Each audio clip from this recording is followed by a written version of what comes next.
Anne-Christelle Vogler, bonsoir. Bonsoir. Félicitations, c'est je crois la 4e fois où vous êtes récompensée pendant cette soirée des élections élues service client de l'année. Tout à fait. Merci à vous parce que c'est vraiment un honneur pour toutes nos équipes HomeServe, une grande fierté. Et même si c'est la 4e fois, chaque année, on recommence le challenge depuis le début.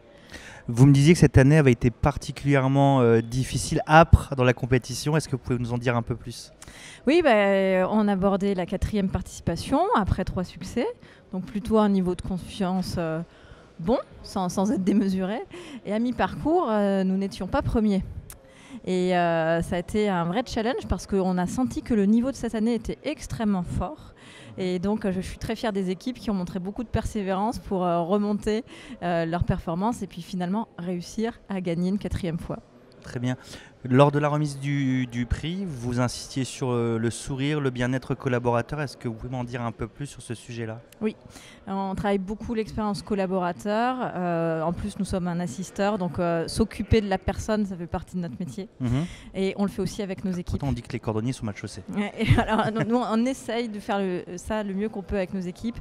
On a envie qu'elles se sentent bien. On travaille beaucoup sur la convivialité dans notre lieu de travail, avec des moments de célébration aussi. Concrètement, ça donne quoi voilà, donc par exemple, convivialité chez vous ? La convivialité, c'est un espace de travail qui est assez ludique, qui est très ouvert, qui est quelque chose de coloré, de chaleureux. On s'y sent bien, un petit peu comme dans sa maison.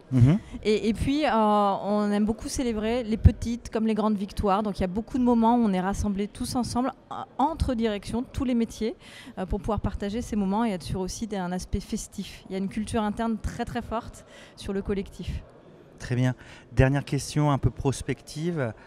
Si on se tourne vers l'avenir, quels seront vos prochains chantiers concernant le sujet de l'expérience client ? On a un prochain challenge qu'on a abordé mais qu'il faut encore parfaire et continuer, qui est le sujet que beaucoup connaissent de l'omnicanal. C'est-à-dire réussir à ne pas être simplement dans la juxtaposition de canaux, mais avoir une vraie homogénéité et cohérence avec un client qui, lui, va utiliser toute la palette de canaux.